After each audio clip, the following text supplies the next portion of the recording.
E olha, o trabalho dela, em termos de custo-benefício, é um dos melhores do mercado e com uma profissional de primeira linha, né? Então, realmente super indicado. Bom, agora sim, ela tem também um lançamento. Bom, nós estamos na semana, isso coincidiu até, né? Nós estamos na semana da Parada Gay, né? E que vai ter aqui em São Paulo, né? Uma mega parada, né?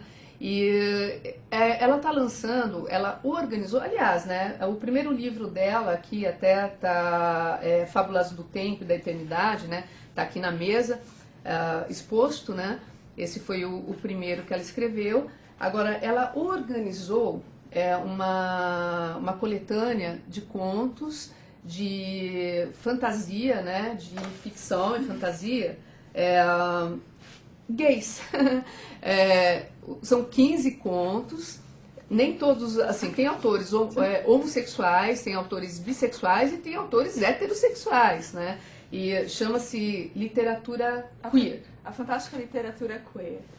Eu gostaria que você falasse o que é essa literatura queer.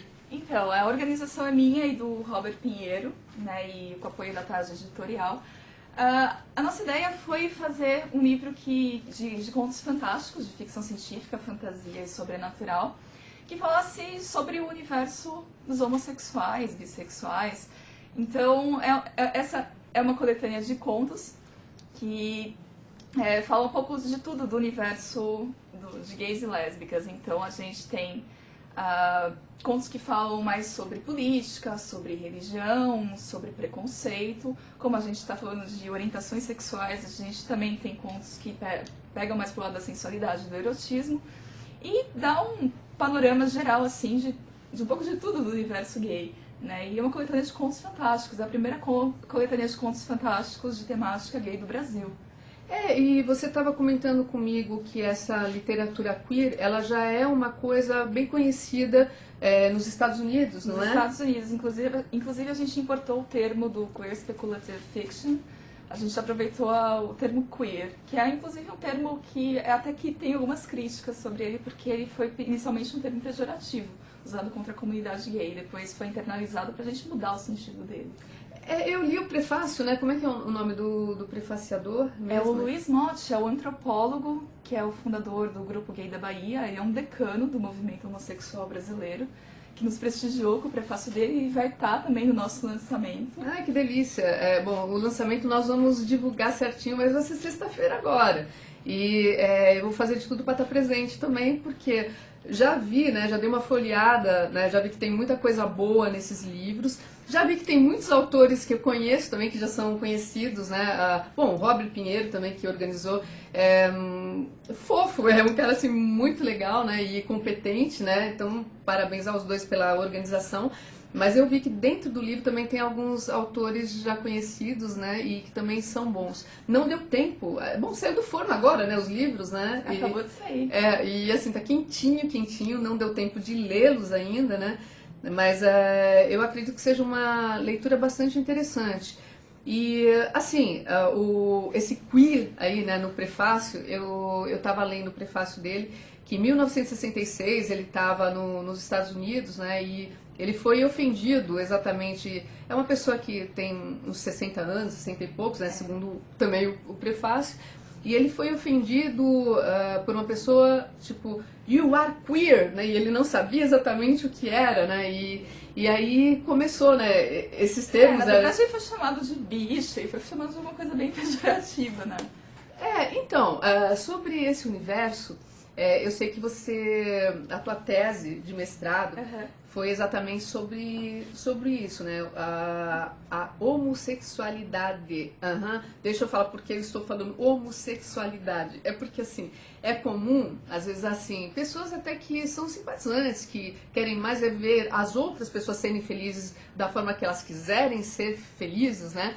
Usar homossexualismo sem saber que está usando um termo pejorativo. E eu queria que a Cris explicasse também o que é, né? Ok.